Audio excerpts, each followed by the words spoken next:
Stitching a back seam, you can actually do this at home. You see how the seams come apart there? And the trick is to start from the inside. When you're doing a tricky back seam like this, it's nice to have both hands free. So we just get a standard clamp, hook it onto the sole, and then put the clamp into a vise.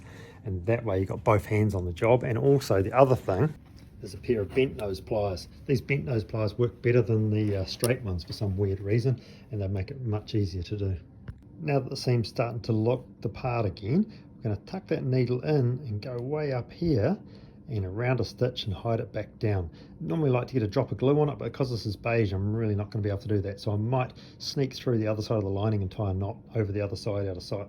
As luck would have it, the lining's actually coming apart in the same area, so I'm going to get in there and tie a knot out of sight, and then I'll glue this lining closed. So to tie a knot with thread, I've gone through that piece of material there, and so we've got a loop. I'm going to pull that loop till it's the size of a 10-cent piece, and then we're going to go through the loop once, and again through the loop, the same way we're going, because we want to be able to pull this up tight. And so now, with a bit of luck, all of that will pull up into a nice knot down close to the end. Nice.